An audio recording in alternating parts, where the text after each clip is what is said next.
Bienvenido audiolector a Emanem. El día de hoy tenemos La eficacia de la creatividad, un libro escrito por María Ángeles Chavarría. Si gustas más contenido similar a este, dale like y suscríbete. Puedes dejarnos en la cajita de comentarios el libro de tu elección para después transformarlo a audiolibro. Ahora sí, comenzamos. Antes de adentrarnos en el estudio y la práctica de la creatividad, conviene recordar brevemente cuándo comenzó a gestarse este término, que no existió de forma explícita en el mundo antiguo. Resulta aclaratorio en este sentido el recorrido histórico que propone el especialista Władysław Tatarkiewicz. Así, durante 1000 años, el concepto de creatividad no se tuvo en cuenta en disciplinas como la filosofía, la teología o el arte. De hecho, los artistas se limitaban a imitar o copiar las cosas ya existentes en la naturaleza. Ni los griegos ni los romanos lo aplicaron a estos campos. Durante los siguientes 1000 años, estuvo presente exclusivamente en la teología, puesto que creador era sinónimo de Dios, al considerarse la acción de crear un acto divino. Y en este sentido siguió empleándose hasta una época tan tardía como la Ilustración. Ya en el siglo XIX, al término creador se incorporó el lenguaje del arte y se convirtió en sinónimo de artista. Aparecen entonces nuestras expresiones como el adjetivo creativo y el sustantivo creatividad. No fue hasta el siglo XX cuando la expresión creador se aplicó a toda manifestación cultural y se comenzó a hablar de creatividad en la ciencia, la política, la tecnología, etc. Fue entonces cuando el concepto de creatividad toma por fin toda su fuerza y extensión. Nos interesa destacar a lo largo de este trabajo la consideración de la creatividad como experiencia accesible a todos, presente en cualquier actividad humana y por tanto aplicable a cualquier expresión cultural, a las investigaciones científicas y a los diferentes ámbitos profesionales, académicos y personales. Originalidad y punto de vista. El concepto creatividad, sin adentrarnos en su formalización como objeto de psicología a mediados del siglo XX, con las aportaciones de Guilford, Torrance y Bono, entre otros, se ha asociado a todo aquello que resulta original, fuera de lo común. Concretamente, Guilford definió la creatividad como la cualidad de huir de lo obvio, lo seguro y lo previsible, para producir algo que resulta novedoso. Sin embargo, la originalidad radica muchas veces en la mirada que se vierte sobre el objeto, producto, proyecto, etc., de nuestra observación. Para ello, es importante poner intención en la acción de observar, porque cuando miramos sin ver todo, pasa de frente a nosotros sin percibir ninguna particularidad ni detalle interesante. Por eso, cuando buscamos algo, lo encontramos, y esto ocurre instintivamente. Por ejemplo, cuando estamos interesados en adquirir un modelo de automóvil concreto, entonces miramos los coches con una intencionalidad y vemos ese modelo donde antes no lo hubiéramos descubierto. Ahí radica la diferencia entre mirar y observar. Miramos sin ningún esfuerzo mental. En cambio, la observación, como apunta Jack Foster, requiere un esfuerzo y un compromiso. Si nos fijamos, por citar un caso, en cómo se detectan las tendencias de moda, comprobaremos que algunas empresas suelen captarlas por una observación emocional e intuitiva, incluso un par de años antes de que aparezcan en la pasarela, para que varias temporadas después del descubrimiento se traduzcan en los modelos que se pondrán a la venta en las tiendas especializadas o centros comerciales. Probablemente no todos reaccionen igual ante una novedad, sea del sector que sea. Sin embargo, el pensamiento creativo trata de distanciarse, en la mayoría de las ocasiones, de lo convencional y lo estipulado por la inmensa mayoría. En efecto, alguien puede considerar extraordinario algo que tal vez sea vulgar para otra persona. Una misma obra de arte puede resultar inspiradora o ilusa según quien la perciba. Incluso nosotros mismos podemos apreciar ese matiz según nuestro estado de ánimo, nuestra predisposición o la información, a veces condicionadora que hayamos recibido. Y, para ello, a veces conviene alejarse de los razonamientos lógicos. Sé que parece que dije muchas veces a veces, pero no fue mi intención, así bien escrito, este es un audiolibro. Y bueno, hay que tener en cuenta que muchos inventos técnicos e incluso descubrimientos científicos han surgido gracias a un destello repentino sin fundamento lógico. En este sentido, nos parece aclaratoria la afirmación de Igor: la propiedad más importante de la creatividad artística se debe considerar, sin dudas, la capacidad de pensamiento original, no estándar, libre, la capacidad de superación de los cánones, estereotipos establecidos. El verdadero pensamiento creativo se lanza valientemente a la destrucción de ideas establecidas y generalmente es paradójico, pues no es consecuencia de deducciones lógicas. Por ello, hay momentos de la actividad creadora en los que es importante tomar cierta distancia del análisis lógico, la racionalidad y la experiencia, y, en su lugar, acercarse al universo fantástico, mitológico o legendario. ¿Es entonces creativo lo que a algunos les parece original? ¿A quién tiene que parecerle original? Probablemente la creatividad requiere una mirada diferente, donde la originalidad puede ser parte del resultado. Sin embargo, como veremos al abordar las diferentes técnicas creativas, el punto de partida para trabajar la creatividad puede residir en la misma cotidianidad. Tal vez ahí mismo detectemos algo inaudito que otros nunca hayan percibido. Ahí comenzaría la experimentación.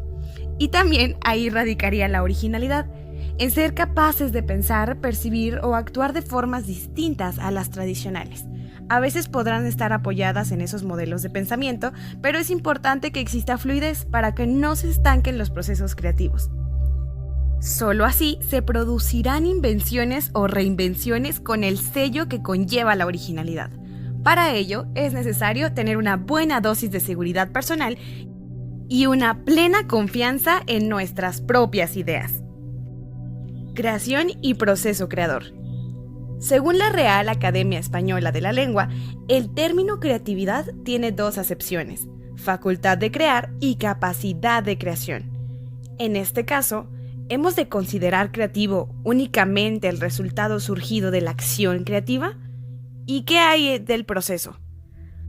Si retomamos la acepción de facultad de crear, comprobaremos que la creatividad suele relacionarse con la capacidad de hacer cosas novedosas u originales. En cualquier caso, según Vázquez, lo que llegamos a calificar de creativo serían aquellas formas nuevas a partir de otras ya creadas a las que les damos una nueva utilización. De ahí la importancia de captar conexiones, de relacionar, de observar con perspicacia. Y esta capacidad de crear e innovar puede desarrollarse mediante el entrenamiento.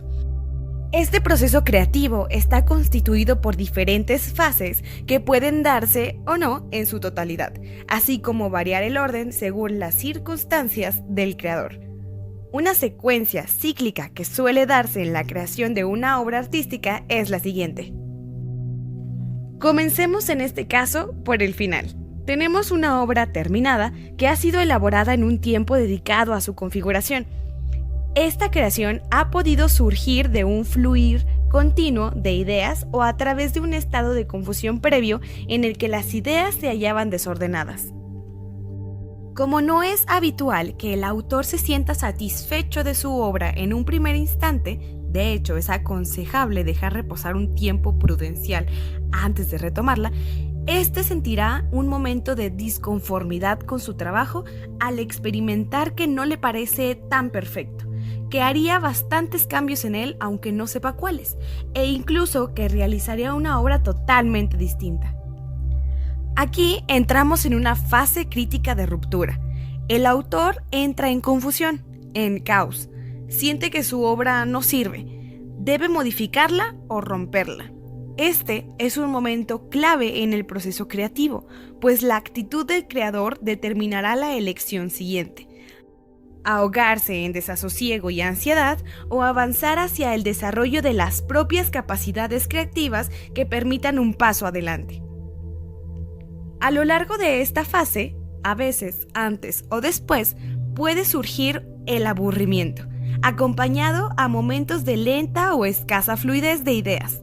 Pese a ello, contrariamente a lo que pueda parecer, es imprescindible atravesar esta etapa para, a partir del vacío, gestar nuevas ideas y poder desarrollar una nueva configuración de la obra de arte.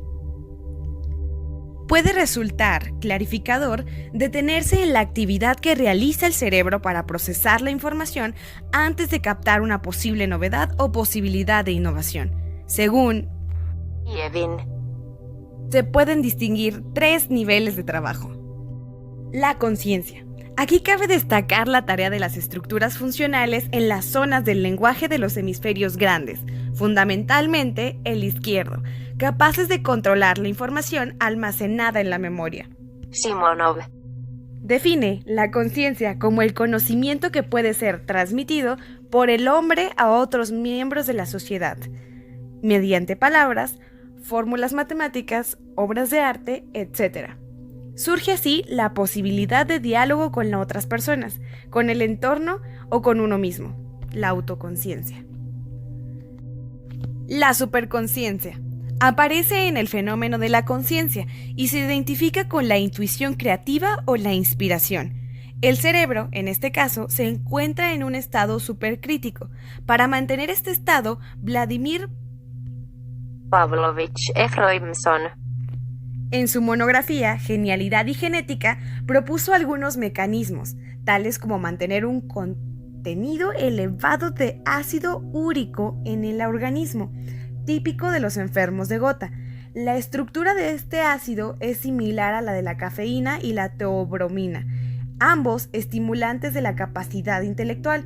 Por otro lado, también el cerebro de los niños se encuentra en un estado supercrítico, lo que explica su elevada actividad creadora en comparación con los adultos. Un ejemplo notable es el caso de Einstein, que lanzó la siguiente reflexión. A veces me pregunto cómo fui yo quien desarrolló la teoría de la relatividad. Pienso que la razón es que un adulto normal nunca deja de pensar acerca de los problemas del tiempo y el espacio. Son cosas en las que ha pensado desde niño. Pero mi desarrollo intelectual fue tardío, motivo por el cual comencé a pensar sobre el espacio y el tiempo solamente cuando ya era adulto.